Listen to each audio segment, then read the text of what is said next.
la pantalla.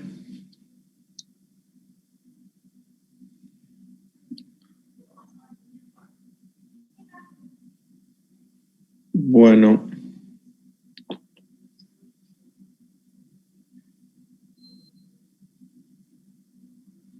¿Pueden compartir todas sus pantallas, por favor?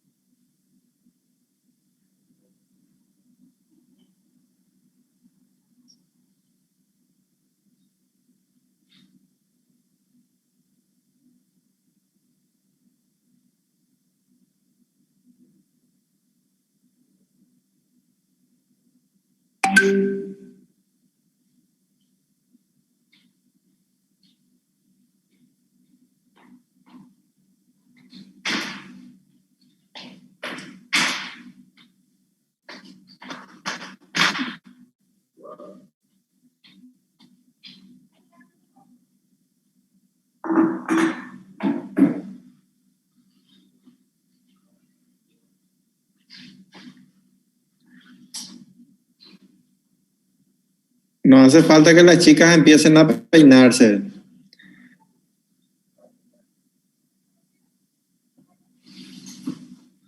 Bueno, por lo menos para que nos veamos, vamos a iniciar este año lectivo. ¿Son ustedes cuántos? ¿Dónde está nuestra delegada? ¿Cómo que se llama? Doctor, ¿qué tal? ¿Dónde está? A ver, no le veo. Acá estoy. No le veo. Vista del hablante le voy a poner. Ahora sí. 52 somos, doctor. 52. Sí.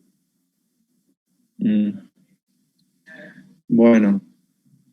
Y ahora estamos 41.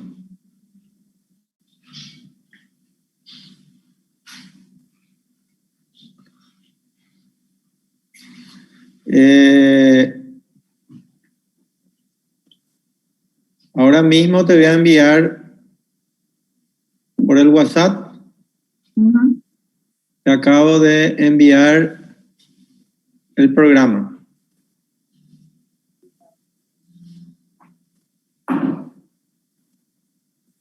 Liz Paola sos, ¿verdad? Sí. Liz Paola Jara.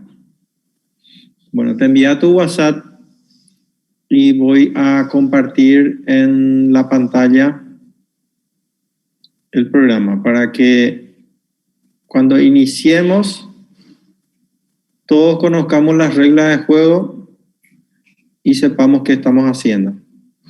¿Les parece? Bien. Para que todo sea bien clarito.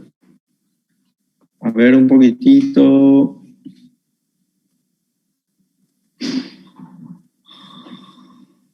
¿Recibiste? Sí, ya reenvié en el grupo, doctor. Bueno. Entonces, ahí están viendo.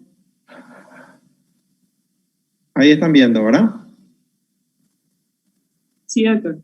Bueno, este va a ser nuestro programa de clínica quirúrgica. Estos son los docentes que estamos en la cátedra. Ustedes después van a leer detenidamente, ¿sí? Los fundamentos y los objetivos o capacidades que nosotros pretendemos desarrollar con ustedes. Existen algo que se llaman competencias básicas. ¿Qué significa eso? De que esas son las competencias mínimas que ustedes tienen que adquirir para poder pasar esta materia. ¿Se entiende? Así es que léanlo y después dicen, qué pucha, no pasé el examen porque el doctor no quiso nomás. No. Si ustedes no tienen una capacidad mínima de poder diagnosticar una afección o conocer qué tipo de cirugía se tiene que hacer, es decir, hay cosas mínimas que tenemos que saber. ¿Se entiende? Entonces ustedes ya tienen ahora el programa y van a leer, quiero que lo lean. Y si tienen alguna duda, la próxima clase aclaramos. ¿Les parece? para no detenernos aquí y gastar todo nuestro tiempo. Estos son los contenidos. Los contenidos dividimos así por unidades. Y yo ya les pongo quiénes son los que van a ir desarrollando esas clases. ¿Sí? ¿Ok? Estas son todas las unidades que vamos a desarrollar. ¿Está bien? Y aquí está la metodología. ¿Cómo vamos a hacer eso? Vamos a tener clases teóricas. Teóricamente deberíamos de tener clases prácticas. La delegada me dijo que se iban a reunir con la gente de académico no sé qué día y no sé qué resolvieron. ¿Cómo quedaron esas clases prácticas? El doctor Faneo me dijo que solamente se van a poder estar realizando las recorridas, que las guardias van a quedar suspendidas por este mes y que las prácticas con los instructores probablemente iban a ser vía Zoom, que todavía estaba en veremos. Bueno, entonces esas son las metodologías que tenemos, ¿verdad? Que es lo que dice ahí. Y los criterios y formas de evaluación. El año académico de ustedes empieza ahora en abril y habitualmente terminaba en octubre. ¿Cómo va a ser este año? Ustedes ya tienen el calendario. Hasta el 22 de octubre van las actividades de este año. 22 de octubre. Sí. Bueno, entonces 22 de octubre me da chance de modificar algo. Julio 26 de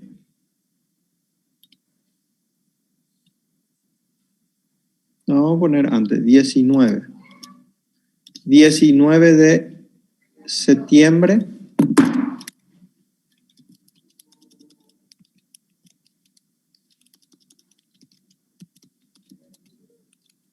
están leyendo qué es, ¿verdad? Las pruebas parciales. ¿Ok? ¿Y cuánto me dijiste? 29. 22. Bueno. Y vamos a poner ese 17 entonces. Lunes 17. Yo estaba pensando, está bien así. Está bien así.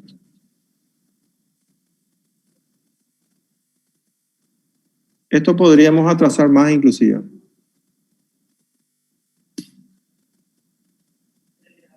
Podríamos poner 12 de septiembre.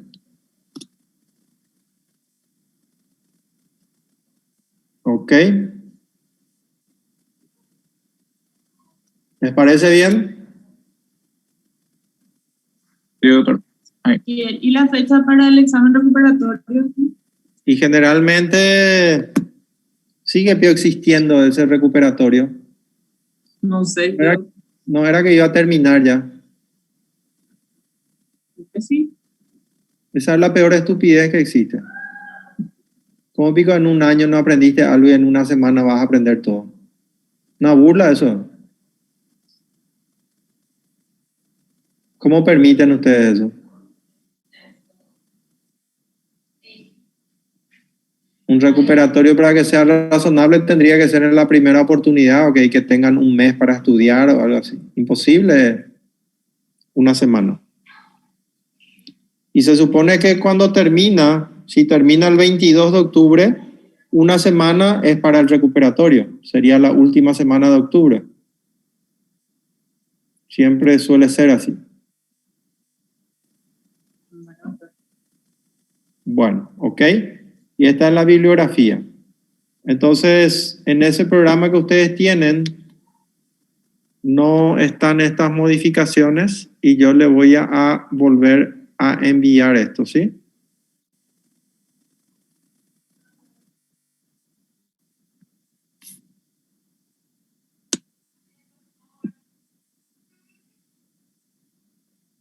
Ahí ya fue de nuevo. ¿Ok?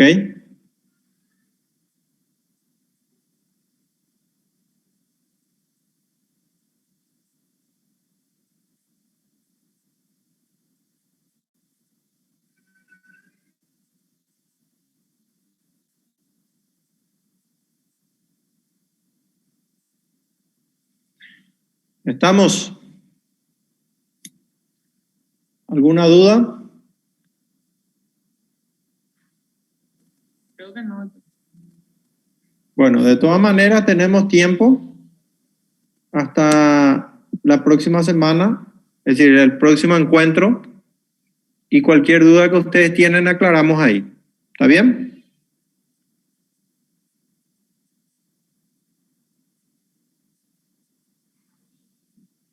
Bueno, doy por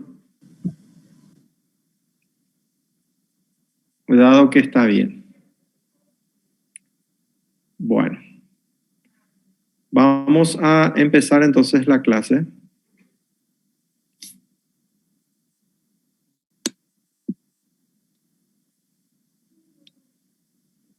Hoy vamos a hablar de algo que para los cirujanos en general, y no solamente para los cirujanos, sino también para los que no son cirujanos, es muy importante entender que para hacer una cirugía, para realizar una cirugía, necesitamos planear ese acto. Si no es que se nos antoja y vení vos acá, le agarrás a alguien de la calle, vení y te vamos a operar. Generalmente tenemos que poder determinar en qué estado se encuentra ese paciente. Por eso tenemos que saber generalmente qué te pregunta la gente, qué riesgo tiene el paciente al someterse a ese procedimiento. Es decir, la gente quiere saber si va a salir vivo o no. Es algo lógico, ¿verdad? Entonces nosotros, a través de las pruebas y de los exámenes que vamos a realizar antes de ese acto, tenemos que tener la capacidad de predecir lo que va a suceder. Es decir, la ciencia ha controlado gran parte del conocimiento cuando tuvo la capacidad de predecir lo que va a suceder. Por ejemplo, ahora, el pronóstico nos dice de que es muy probable que el jueves, el viernes, llueva, ¿verdad? Entonces la ciencia ya nos dice, y nosotros si tenemos algo pendiente que hacer en esos días, ya vamos a prepararnos en función a eso. Bueno, esto se trata básicamente de eso también. ¿Qué va a suceder durante esa cirugía? Entonces, el propósito de la cirugía es hacer que el que se va a operar viene con la expectativa de vivir mejor después de una cirugía. Es decir, nadie se va a operar para vivir peor, a no ser que sea una cirugía de urgencia donde su vida está en peligro.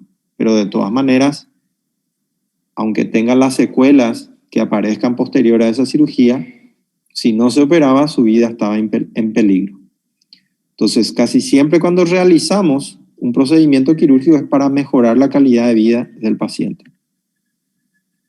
Entonces, por ese motivo, nosotros necesitamos dar cumplimiento a ese propósito de poder saber qué va a suceder durante y después de las cirugías y qué riesgos de complicaciones, tanto mediatas como inmediatas, tenemos en ese acto quirúrgico. Entonces, se ha podido cuantificar, es decir, todo lo que se puede medir, hay que medirlo. Entonces, se ha podido cuantificar ese riesgo. Hoy en día tenemos la capacidad de predeterminar qué riesgo podemos tener con los pacientes. Hay un riesgo bajo, un riesgo moderado y un alto riesgo. Estamos hablando de alto riesgo cuando la mortalidad es mayor al 6%. ¿Y cómo podemos determinar eso? Hay algunos scores, por ejemplo, que se hacen que correlacionan los días de internación del paciente y la probabilidad de mortalidad. Y eso tiene que ver con la patología misma.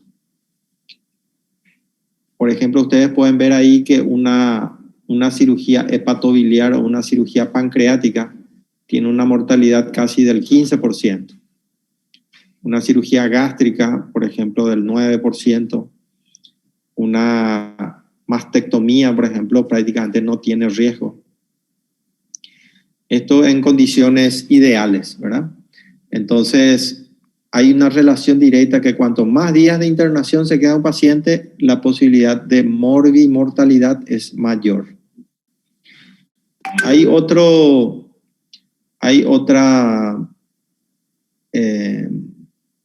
parámetro que lo hicieron los anestesiólogos.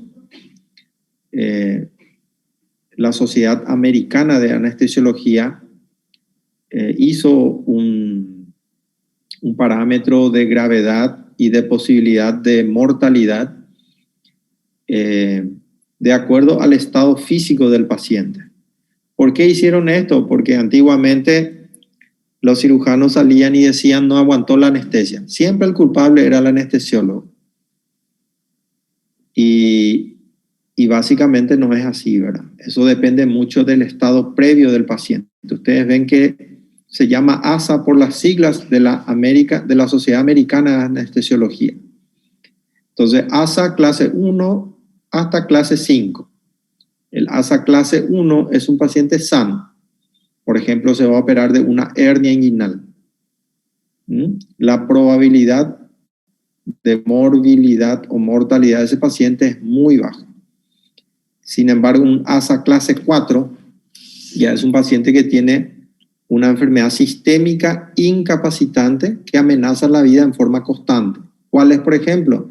Una enfermedad cardíaca, con una angina, una arritmia, una enfermedad pulmonar, una enfermedad renal, o una enfermedad endocrina avanzada, ¿verdad?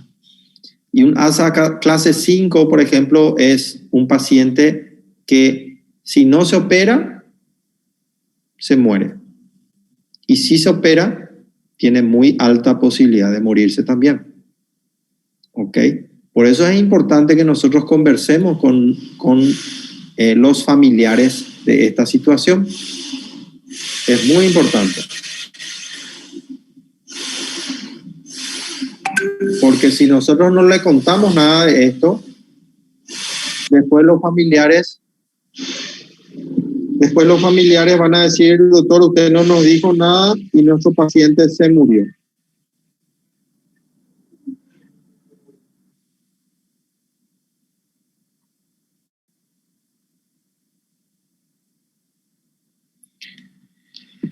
¿Se entendió? Sí, doctor. Bueno, seguimos entonces. Otra de las formas de predecir esto tiene que ver con la historia clínica y el examen físico.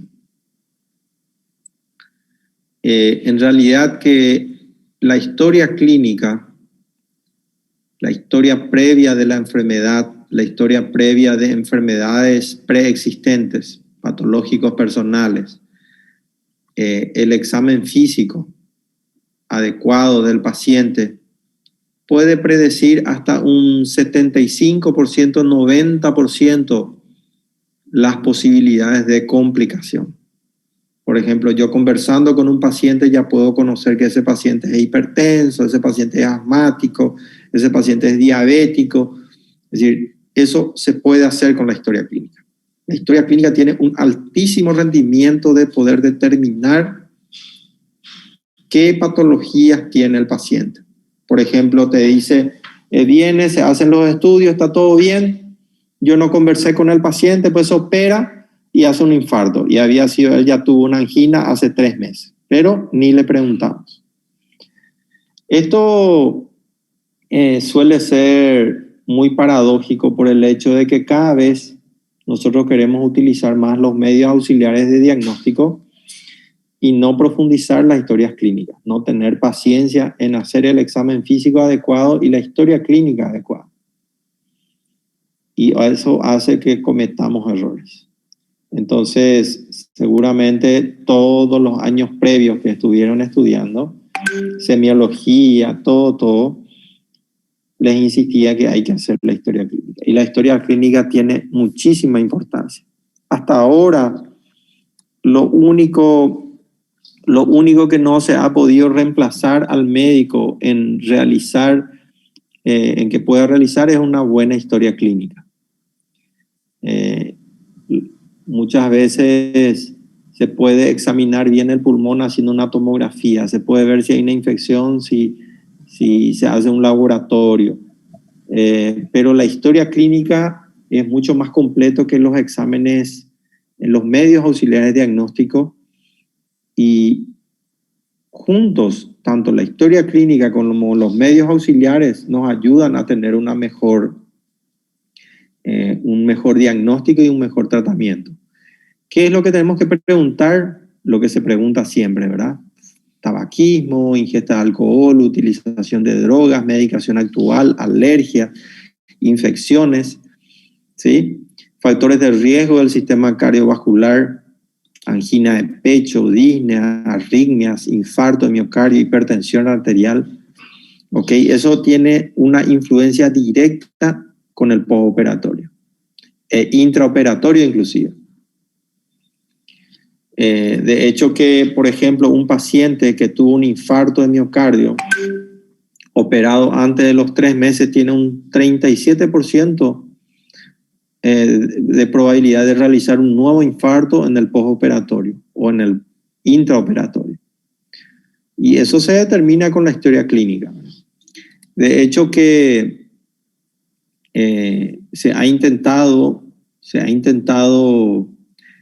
suplantar a los médicos, y hay empresas que han invertido y han hecho así como cajeros automáticos donde están los signos y síntomas, en donde uno va marcando sus signos y síntomas y ponen enfrente la urgencia y después entran y consultan con el médico. Y la correlación que existió entre el diagnóstico del cajero y del médico no fue ni del 30%. Entonces, por eso no se pudo poner un cajero nomás en vez de un médico en las salas de urgencia. ¿Ok? Porque las personas no saben determinar exactamente los signos y síntomas de las enfermedades. No se dan cuenta en forma precoz. Bueno, el índice de Goodman también es otro índice que se utiliza para determinar los factores de riesgo. Esto tiene que ver fundamentalmente con los factores de riesgo cardiovascular. Ustedes ven que la historia clínica, el examen físico, el ritmo cardíaco y otros parámetros tienen una puntuación de un 53 puntos posibles. Entonces, de acuerdo a eso, yo voy a ver qué valoración de riesgo tiene. Si tiene un riesgo mínimo, si tiene un riesgo moderado, si tiene un riesgo alto o está contraindicada la cirugía. El estado nutricional, hay estudios que demuestran perfectamente que hay una relación directa entre el estado nutricional y el postoperatorio.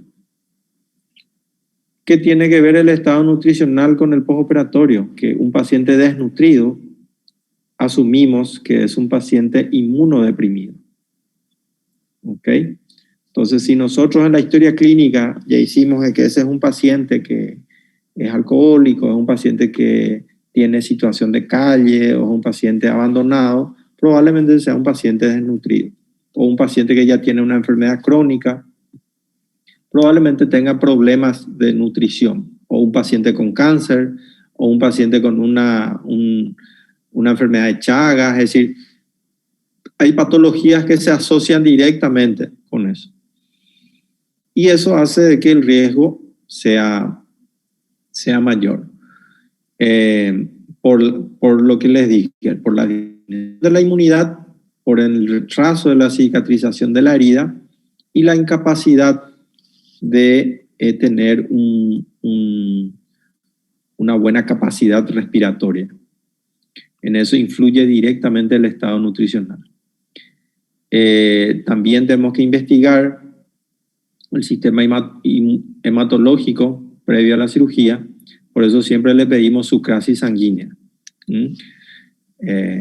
Y preguntar si hay algún antecedente familiar, algún antecedente personal, si se fue al odontólogo, si se hizo alguna cirugía menor, si se aplicó ya anestesia en alguna ocasión.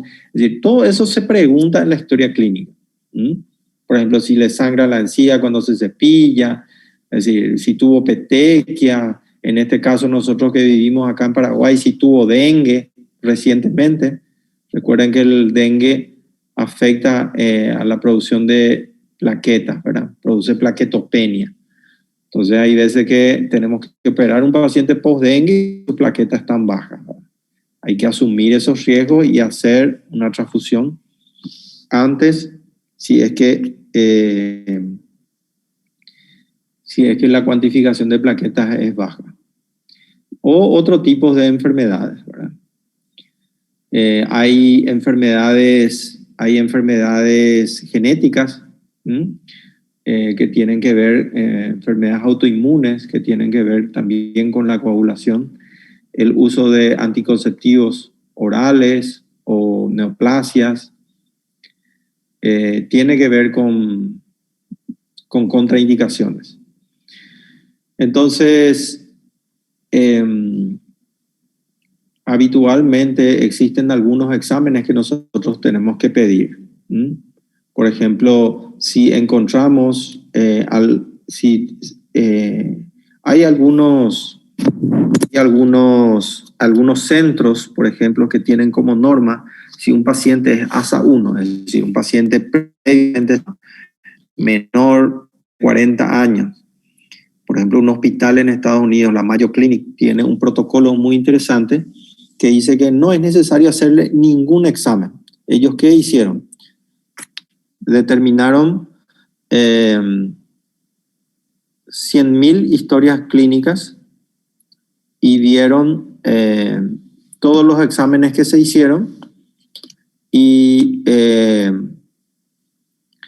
vieron de que todos los que tenían normales, a nadie se les suspendía una cirugía y que encontraron bajísima posibilidad de que haya alguna patología. Y si, por ejemplo, tenía una anemia, por ejemplo, de 10 o de 11, eso no era motivo para suspender una cirugía. Ellos por eso asumen no pedir ningún examen a esos pacientes. Nosotros no hacemos eso. Nosotros le pedimos a todos, sean jóvenes o sean adultos, le pedimos. Le pedimos un prequirúrgico, un laboratorio, le pedimos un electrocardiograma, le pedimos una radiografía de tórax como mínimo. Si uno de estos exámenes es patológico, entonces si hay alteración de uno de estos indicadores, depresión del segmento ST, hay hipotensión ortostática, despolarización ventricular prematura, angina, entonces hay que profundizar el estudio de ese paciente previo a su cirugía. Entonces, el electrocardiograma ambulatorial tiene un valor muy importante para determinar alguna patología, por sobre todo patología coronaria. Y si eso es patológico, ya hacemos otros exámenes más complejos. Bueno, estos son factores que nosotros tenemos que identificar en los pacientes que son factores asociados a una hospitalización prolongada. Es decir, si tenemos un paciente mayor de 60 años, un ASA 3 o un ASA 4, nosotros sabemos ya que ese paciente va a quedar más días internado. Si un paciente, por ejemplo, que tuvo muchísimo sangrado y le vamos a politrafundir, también es muy probable que ese paciente quede más días internado. Cirugías que duren muchísimas horas, por ejemplo, cirugía más de 5 horas, es un factor que determina mayor cantidad de hospitalización. Y recuerden, como dijimos al inicio, cuanto más hospitalización, más posibilidad de morbilidad. ¿Ok? Y si aparecen complicaciones en el postoperatorio, por ejemplo, una neumonía en el postoperatorio, infección de herida quirúrgica, 2 complicaciones o más complicaciones, más posibilidad de hospitalización prolongada. Entonces, ¿qué tipo de pacientes tienen más posibilidad de complicaciones respiratorias? El tipo de incisión quirúrgica es muy importante. Por ejemplo, las incisiones torácicas o las incisiones abdominales superiores tienen probabilidad de tener complicaciones. Pacientes con EVOC, enfisema, asma, cirugía de urgencia, cirugías que tienen una duración mayor a 3 horas, edad avanzada, insuficiencia renal, trombosis venosa profunda o politransfundido tienen más posibilidad de complicación. ¿Ok? Si tenemos pacientes que tienen asma o son tabaquistas, tenemos que tener la posibilidad de tratar eso previo a la cirugía. Estamos hablando de cirugías programadas. ¿Por qué? Sabemos que en el tabaquismo está inhibida la carboxihemoglobina. Y entonces eso hace que dejar de fumar por lo menos 48 horas ayuda a que se transporte mejor el oxígeno. ¿Ok? Entonces es importante. Y ahí la historia clínica. Si nosotros no hicimos la historia clínica, no vamos a saber que ese paciente fuma. Bueno, y esto es todo, estas son todas las barreras que nosotros vulneramos al hacer una cirugía. Por el hecho de que le hacemos anestesia general, ya todo el sistema de defensa que tiene el pulmón, nosotros vulneramos. Al meter un tubo en el bronquio y se le somete a ventilación, entonces toda esa gama de actividad pulmonar que es protectora se vulnera. Por ejemplo, inhibición del clearance ciliar, aumento de la permeabilidad capilar pulmonar, inhibición de la función de macrófagos, inhibición de la formación de surfactantes, aumento en la producción de óxido nítrico, ahí desaparece atelectasia y se produce inclusive la alteración de la motilidad del diafragma. Entonces aparecen complicaciones pulmonares causadas por la cirugía. ¿Cuáles son las más comunes? Atelectasia, barotrauma, broncoaspiración o embolia pulmonar. Entonces, ¿cómo podemos prevenir esas complicaciones? Nuestro objetivo fundamental es de prevenir esas complicaciones. Y hay 2 tipos de eventos que pueden suceder. Eventos adversos, ¿sí? Y los eventos adversos evitables. ¿Sí? El evento adverso es una lesión causada por el manejo médico que debía de la internación prolongada o discapacidad al momento del alta o de la muerte. Y el efecto adverso evitable es un evento que podría ser prevenido por alguna medida disponible en el momento, a menos que dicha medida no sea considerada adecuada.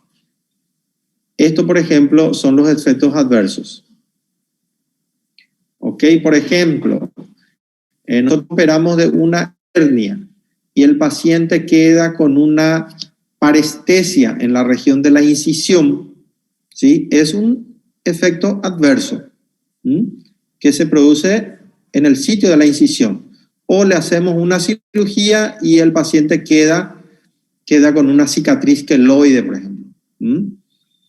O una dificultad en la movilidad de una región, por ejemplo.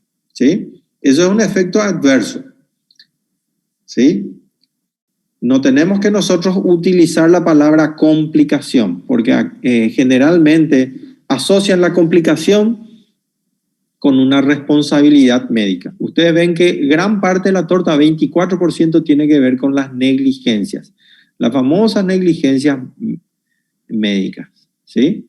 Pero gran parte es una discapacidad que tiene que ver con el procedimiento mismo. Y por eso hay que explicarle al paciente cuáles son las posibilidades de de complicaciones. Entonces, el error, la medicina es una ciencia que está basada en el error y aparecen eventos y eventos adversos en casos de una cirugía laparoscópica, por ejemplo. Nosotros estamos agarrando la vesícula con una pinza y nosotros estiramos demasiado esa pinza y se puede romper la pared de la vesícula. O puede no romperse también. Si se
inclusive perforar un vaso, ¿verdad?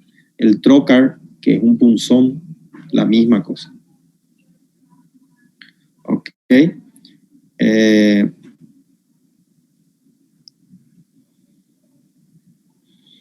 Estos errores o efectos adversos pueden tener múltiples causas.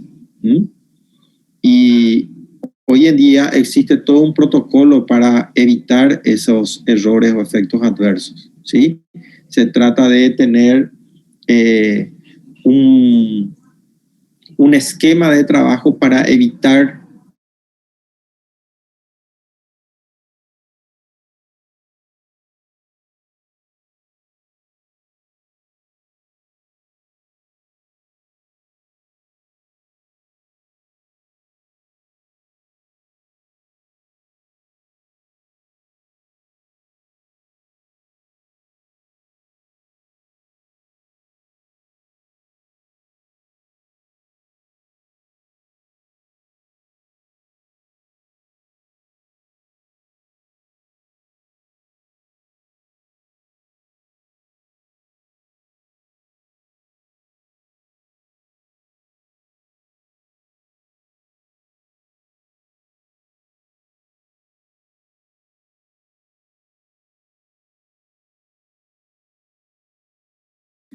que se tiene que hacer antes de la anestesia, antes de la incisión cutánea y antes de que el paciente salga del quirófano.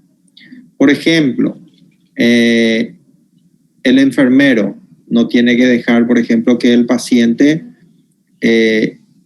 entre a quirófano sin que se le quite todos sus anillos, todo lo que tiene, porque eso le puede quemar con el electrobisturí, por ejemplo.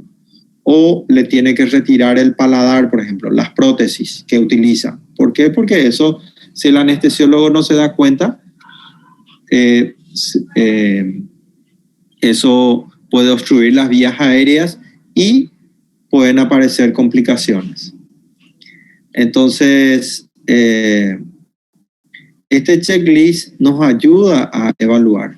¿Qué situación, por ejemplo? Han ocurrido en hospitales, acá en nuestro país o en cualquier parte del mundo, por ejemplo, se va a operar un paciente una hernia una hernia que no es grande, por ejemplo, una hernia pequeña. Y esa hernia pequeña ingresa para la cirugía. Si no se hizo una historia clínica adecuada y no hubo una comunicación adecuada, si no existe este tipo de lista de verificación, la enfermera, por equivocación, por ejemplo, le rasura al paciente. En vez de que su hernia sea del lado derecho, le rasuró del lado izquierdo, por ejemplo. Y el médico le vio a ese paciente en el consultorio. En los hospitales, por ejemplo, uno le ve un mes antes, por ejemplo, le programa y después ya uno le ve al paciente. Si no se hace todo esto que se dice aquí, le ve al paciente ya en sala de operación. A veces ya todo anestesiado y se va, encuentra que está rasurado de un lado y le opera del lado equivocado. Es decir, su hernia era del lado derecho y se le operó del lado izquierdo. Y esos son errores que se pueden evitar. Entonces puede suceder si el sistema no es adecuado. Otras causas de error humano tienen que ver con lo que nosotros vivimos en nuestros hospitales. Nosotros tenemos un sistema de salud muy deplorable, que nuestra organización no es buena. El médico generalmente vive cansado. ¿Por qué? Porque se le paga poco y tiene que trabajar en varias instituciones, en varios hospitales. Eso hace de que no solamente el médico, el enfermero, todo lo que estamos en salud, para tratar de ganar mejor. Entonces eso significa que está cansado, vive cansado. Hay un trabajo desmedido, ¿sí? Generalmente hay una mala comunicación. Un médico está un día, otro está otro día. Entonces es muy difícil de que funcione bien la cosa. Generalmente a veces las decisiones son inadecuadas porque no hay un seguimiento correcto. Una de las causas suele ser la falta de conocimiento y el medio donde se desempeña, ¿verdad? A veces puede ser un hospital que carece de los recursos adecuados y entonces no se puede hacer lo que se tiene que hacer. Entonces, una de las cosas que ayuda muchísimo a prevenir esto es lo que se llama análisis de errores. Los análisis de errores es lo que habitualmente hacemos nosotros con las prácticas con los instructores. Es decir, se toma una historia clínica y se analiza si ese manejo fue el correcto o incorrecto y se discute.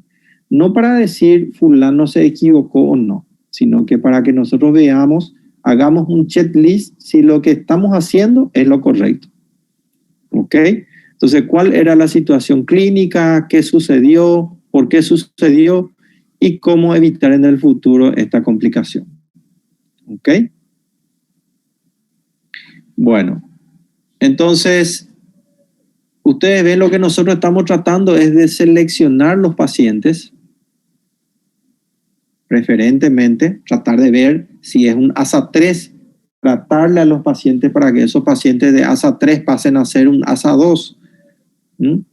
Tratar de seleccionar el mejor procedimiento, ¿sí? Si, por ejemplo, nosotros tenemos la posibilidad de ofrecer videolaparoscopía, por ejemplo, y tenemos cirugía abierta, ¿verdad? Y sabemos que operar una apendicitis, generalmente la herida operatoria se infecta más frecuente, puede haber eventraciones, puede haber una serie de complicaciones, y si hacemos por vía laparoscópica tenemos menos posibilidad, entonces vamos a seleccionar el procedimiento más adecuado. Selección del centro quirúrgico, es decir, vamos a tratar de operar el lugar donde operamos, contemos con todo. Si nosotros no vamos a querer hacer una cirugía compleja en un quirófano donde no contamos con todas las cosas, evidentemente que si tenemos un problema no vamos a poder resolver ese problema. Y uno de los factores es el cirujano, ¿sí? Que el cirujano esté en condiciones de hacer lo que corresponde hacer. ¿No estamos entendiendo? Sí, doctor. ¿Qué les parece? ¿Interesante o aburrido? Me van a decir interesante. Y más o menos, porque estamos introduciendo todavía recién. ¿Y qué opinas vos? ¿Vos quién sos? Aquí no. Derlis, David. Aquí no, sí. ¿Qué pensás, Derlis? Obviamente, pues es necesario saber esto. Tipo, le vas a dar... Hay que pensar también en la posibilidad económica del paciente y que tenga el menor riesgo posible. Pues no le voy a hacer tampoco una... Se supone pues que nosotros aquí nomás lo que nuestros centros hospitalarios tienen muy pocos recursos, ¿verdad? Se supone que nosotros no deberíamos estar preocupándonos si hay o no hay las cosas. ¿Se entiende? Se supone que en los hospitales donde trabajamos tenemos que contar con todos los recursos que nosotros necesitemos. Así son los hospitales serios, ¿sí? Solamente que en nuestros hospitales no contamos con todos los recursos. ¿Ok?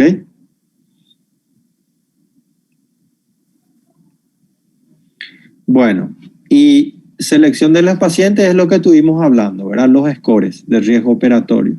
El ASA, hay otro que es el Apache, el POSUM, hablamos del Goldman, ¿sí? Varios para determinar el riesgo operatorio. Y eso hay que tratar de poner en el consentimiento informado. Y aquí surge los americanos hicieron esto que ustedes ven aquí, que es una calculadora de riesgo quirúrgico, se llama. ¿Sí? Es una herramienta que construyeron los americanos para calcular ese riesgo quirúrgico, para saber qué va a pasar con ese paciente cuando se opere. ¿Se entiende? ¿Y acá se usa eso? Tipo en el hospital regional. ¿O se hace por las escalas? Y muchos ya les dije para que usen. Algunos usan y otros no usan. Yo les voy a mostrar. Yo por lo menos uso en forma particular, ¿verdad? Y en forma pública también, ¿verdad? En los hospitales yo hago eso con mis pacientes, ¿verdad? Otro es seleccionar el procedimiento, tratar de hacer lo mejor que podamos, ¿verdad? El mejor procedimiento. Si yo no sé hacer la videolaparoscopía y yo le digo, no, operate tu vesícula, te voy a operar nomás, yo no. Señora, yo no sé hacer la videolaparoscopía, pero existe ese método. Si te vas con el doctor fulano, te va a poder operar de eso. ¿Ok? O, por ejemplo, tiene un cáncer de páncreas y el paciente colocándole una endoprótesis por endoscopía, por colangiografía, se puede evitar una cirugía. ¿Sí? O el paciente tiene una colección abdominal, se hace un drenaje percutáneo de una colección, de una diverticulitis, por ejemplo. No, y yo no sé hacer el drenaje percutáneo, y le digo, no, tenés que operarte. ¿Se entiende?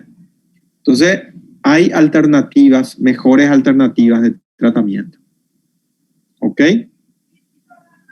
Y eso generalmente es un uso, no podemos nosotros sistematizar, tenemos que ser selectivos en todo eso. ¿Ok? Entonces, si hacemos el checklist de ingresos, si hacemos seguimiento, protocolos de recuperación rápida, cirujanos especializados y tratar de reconocer las complicaciones lo antes posible. Eso es lo que nos va a ayudar para que mejoren nuestro servicio de cirugía. Esto es lo que les mostré. Y esto reduce muchísimo la mortalidad. Y selección del cirujano. ¿Sí? Lastimosamente, entre los cirujanos no existe un score para saber quién es el mejor y quién es peor, ¿verdad? Nosotros cuando estamos entre los cirujanos, supuestamente todos somos los mejores, ¿verdad? Todos sabemos operar. Y generalmente, ¿cómo se nos mide? Por si es un buen o mal cirujano, por los resultados, ¿verdad? Pero no hay así un una categorización de este es mejor o este es peor. Ni en los clínicos, ni en los pediatras, ni nada. ¿Ok? Y el grado de conocimiento, entrenamiento, experiencia son condicionantes para los resultados buenos. En otros países se usan muchísimo los simuladores para mejorar la calidad de las técnicas. ¿Ok? Y finalmente es una responsabilidad particular de cada uno poder tener todo el entrenamiento que se necesita para hacer un procedimiento. Entonces se plantean 3 niveles de prevención para evitar las complicaciones. La prevención primaria tiene por objetivo evitar que una complicación ocurra. Se incluyen los conceptos de preparación preoperatoria, profilaxis antibiótica, asepsia, antisepsia, ¿sí? Y realizar los procedimientos en forma adecuada. La prevención secundaria, diagnosticar precozmente las complicaciones acudiendo a la clínica. Por ejemplo, un paciente que lo operamos de una cirugía de vesícula, por ejemplo, y nosotros le vemos en su postoperatorio, primer día está bien, segundo día se va a ir de alta, pero empieza a hacer fiebre. Después ya empieza a tener náuseas, vómitos, y tratar de buscar ya qué puede estar pasando con eso. Entonces, le hacemos, por ejemplo, al tercer día le hacemos una tomografía y vemos que hay una colección, por ejemplo. Tratamos ya de tratar eso y evitar que tenga mucho impacto en los pacientes. Que dejarle ahí se complicó, pasó 5 días, 7 días y recién nosotros nos estamos dando cuenta. Eso es muy importante. ¿Ok? Y la prevención terciaria, que es el adecuado tratamiento de la complicación. A fin de evitar peores resultados asociados al tratamiento. ¿Ok? Eso es muy importante. Y ahí es donde la historia clínica sigue teniendo valor. Esta es una historia clínica. Esta es una historia clínica habitual. Ustedes ven nuestra historia clínica. Un paciente que ingresó por dolor abdominal y refiere que el cuadro se inicia hace 8 días antes del ingreso. A ver, ¿quién puede leer esto? Voy a descansar porque ya hablé mucho.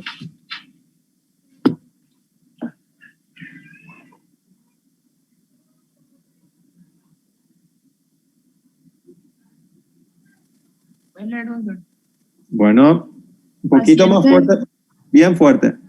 Paciente refiere que el cuadro inicia 8 días antes del ingreso con dolor en fosa ilíaca izquierda, de inicio insidioso, de moderada intensidad tipo cólico, sin factor desencadenante ni atenuante. Acompaña el cuadro vómito precedido de náuseas en varias oportunidades y detención de heces, pero no de gases. 2 días antes del ingreso, el dolor se intensifica y se generaliza en todo el abdomen, motivo por el cual acude al servicio, niega sensación febril.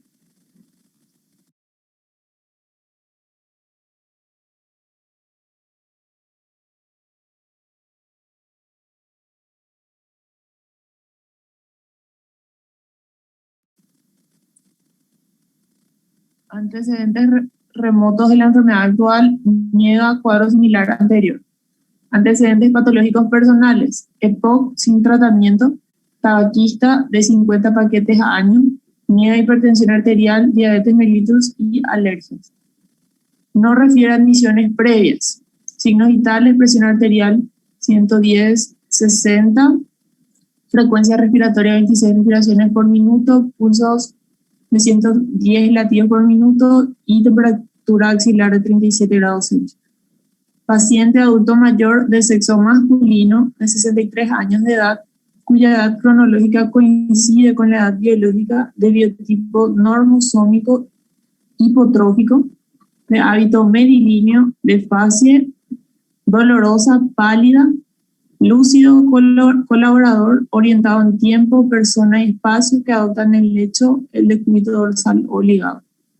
Llama la atención, vía periférica en dorso, mano izquierda, impresión al portador de patología aguda.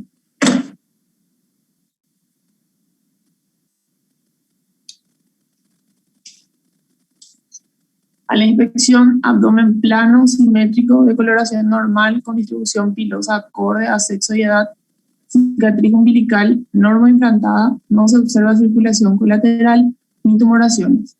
Fosas hernianas aparentemente libres. A la auscultación, ruidos hidroaéreos ausentes. A la palpación, abdomen tenso, no depresible, con temperatura conservada. No se palpan tumoraciones ni visceromegalias, fosas hernianas libres. A la percusión, sonoridad aumentada. Impresión diagnóstica, peritonitis generalizada de origen a determinar.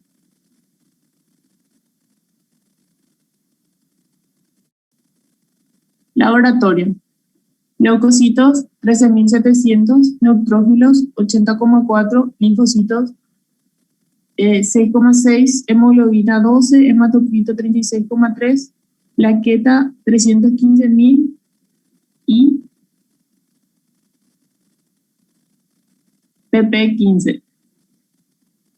Hepatomegalia leve en la ecografía.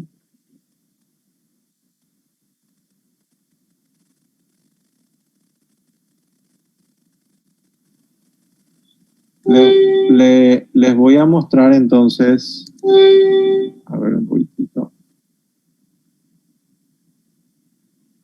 A ver.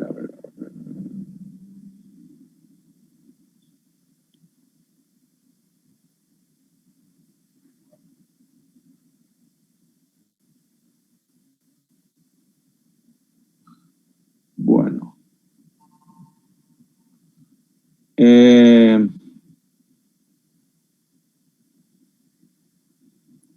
Quiero que ustedes conozcan esta página.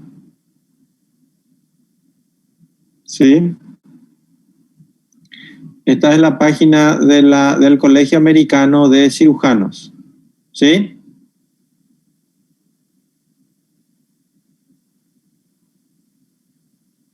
¿Me escuchan, verdad? Sí, doctor. Bueno, existen unos programas de calidad que tiene. Eso es como si fuera la Sociedad Paraguaya de Cirugía. Ellos desarrollaron esto que se llama acá, que son las siglas para una atención. Aquí van a entrar. Programa Nacional de Mejoramiento en Calidad Quirúrgica se llama. ¿Sí? Y si ustedes entran aquí, donde dice el Programa Nacional de Mejoramiento de Calidad Quirúrgica, van a encontrar esto que está acá. Bienvenido a la calculadora de riesgo quirúrgico. Yo ya estuve mirando, por eso ya tengo abierto, ¿verdad? Pero quiero que lo hagan ustedes en sus casas. Les va a aparecer así, le ponen continuar y le aparece así. Ingresa la información quirúrgica a nuestro paciente. Entonces, ¿nosotros qué vamos a ponerle?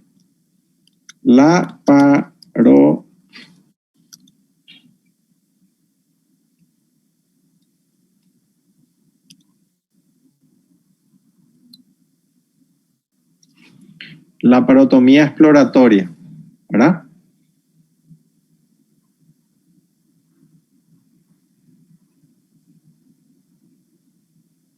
Este va a ser probablemente la laparotomía exploratoria para esa peritonitis, ¿verdad? Nosotros vamos a ingresar para ver qué es lo que pasó. ¿Existen otras posibles opciones de tratamiento? No, este paciente tiene que operarse sí o sí, ¿verdad? Entonces ninguno. ¿Nuestro paciente cuántos años tenía? 63. 63 años. Entonces menor de 65. Era un varón, ¿verdad? ¿Y tenía alguna patología? Creo que refería a EPOC. Acá dice parcialmente dependiente, totalmente independiente. Independiente aparentemente, ¿verdad? ¿Ven ustedes que es un caso de emergencia? No. Es un paciente sano, ahí está la clase. Sistémica leve, severa, ¿eso qué es? ¿Qué es esto? Sería La clasificación de ASA, ¿verdad? ¿Se acuerdan? ASA 1, ASA 2, ASA 3, ASA 4, ASA 5. ¿Ok? Bueno, él tendría una enfermedad sistémica leve. Todo esto no le preguntamos, vamos a dejar nomás con no. Sepsis de adentro de las 48 previo a la cirugía, aparentemente dependiente. Cáncer, no. Diabetes, no. Hipertensión, dijiste, ¿verdad? Sí. Insuficiencia cardíaca, no sabemos. Disnea, no. Fumador. Sí, refería a fumador, no sé cuántos paquetes. Fumador. EPOC, Creo que tenía diabetes también, doctor. diabetes. No decía, viste que nos falta en nuestra historia clínica, ¿se dan cuenta? Que hay muchos datos. Historia de EPOC, diálisis no, falla renal, cálculo IMC no sabemos, en centímetros. Supongamos que es un paraguayo normal, ¿verdad? 1,70 m y que no sea obeso. Vamos a ponerle 80 kilos, un sobrepeso. Continuamos.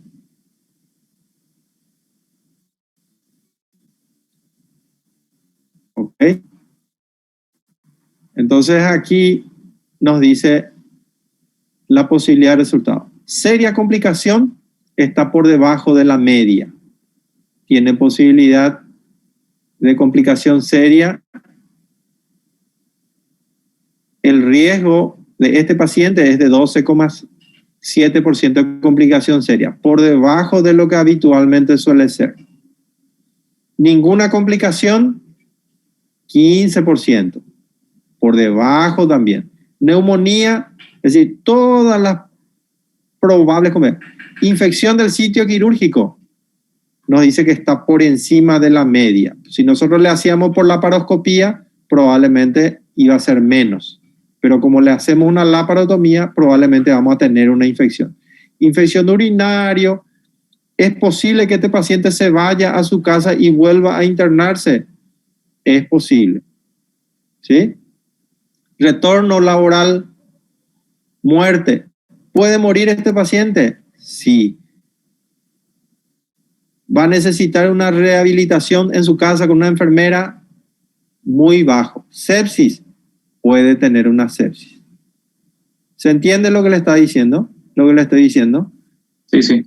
El riesgo de este paciente es esto que está aquí y la media de los pacientes suelen ser aquí, a esa edad. Es decir, este paciente si tenía, por ejemplo, otras enfermedades, su riesgo iba a ser mayor.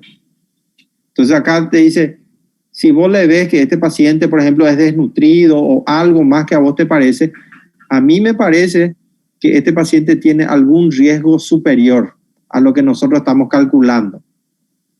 ¿Sí? Hay algo que no le mostré también. Acá ya te dice cuántos días se va a quedar este paciente. ¿Ven? ¿Llegan a ver? Sí, 4 días. 4 días. Si nosotros le aumentamos, decimos que es un riesgo. ¿Ven lo que sucede? ¿Se entiende? ¿Ok? Su riesgo de quedarse más días también. ¿Ok? Entonces, esto es lo que yo hago, es poner aquí, imprimir un informe en PDF y yo le hago ya su prequirúrgico. Yo quiero que cuando ustedes se vayan a la recorrida, miren un poco el prequirúrgico de los pacientes, cómo son en el hospital. Y se van a dar cuenta que ahí, ¿es sencillo o es difícil esto? Sencillo, ¿verdad? Sí. Si yo lo puedo hacer, no sé lo que pueden hacer ustedes que nacieron ya con estas cosas, ¿verdad? Yo que ya tengo 40 años y más. ¿Ok? Pero para eso lo tenemos que querer hacer. ¿Se entiende? Este ejercicio lo habíamos hecho con nuestro paciente. ¿Sí? Previa hospitalaria, 4 días. Para que entiendan de dónde sale esto nomás. Si le enviamos, aparece esto. ¿Se entiende? Sí, sí. Bueno, si le cambiamos más todavía, un riesgo más significativo.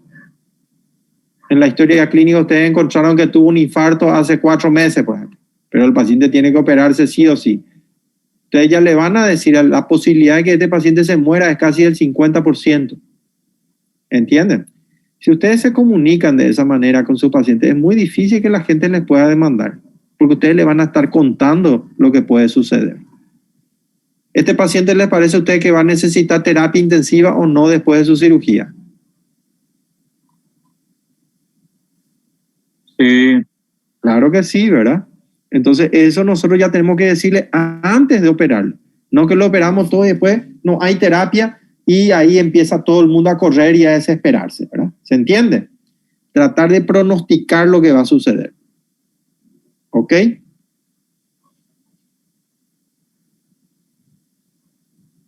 Bueno.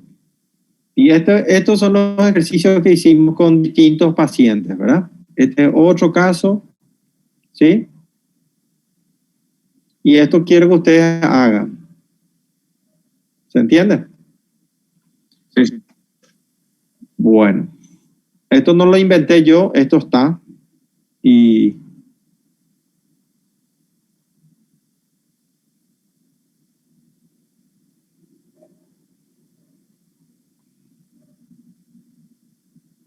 bueno, parece que todo el mundo ya se fue. Pueden compartir todas sus pantallas.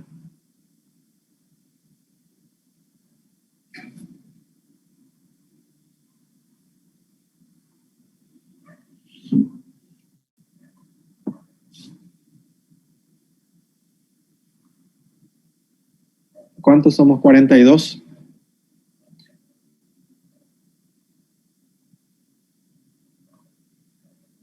Hay algunos que están con tapabocas en su casa. ¿Está bien eso?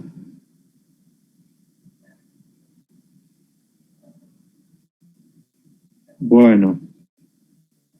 ¿Alguna pregunta? ¿Alguien tiene alguna pregunta? Doctor, ¿usted nos va a compartir su material para que podamos rever la clase?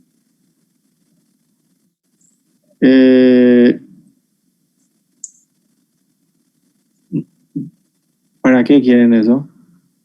¿Ustedes quieren? ¿Cómo? ¿Ustedes quieren? Sí. Yo hoy no guardé, no grabé esto. No, porque el año pasado, tu diapositiva.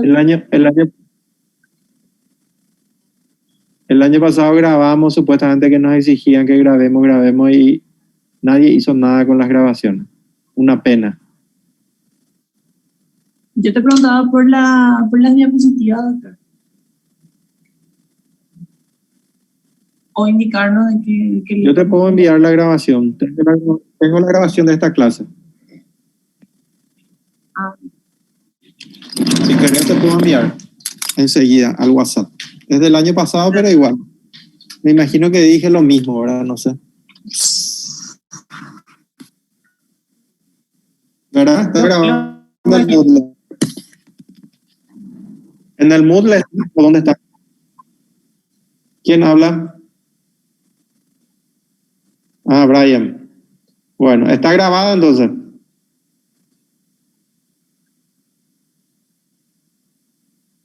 Ah, bueno. Perfecto. Ya está. ¿Quién me preguntó? Liz Paola. Sí. Solución. Me imagino que van a ver así tipo Netflix, van a poner y van a ver como esas series, van a ver Maratona vamos a hacer. 50 veces. Bueno, ¿alguna otra pregunta?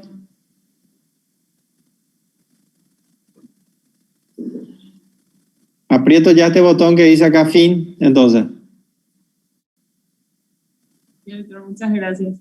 Bueno, nos vemos entonces. Chao, chao. Gracias, doctor. Chao, chao.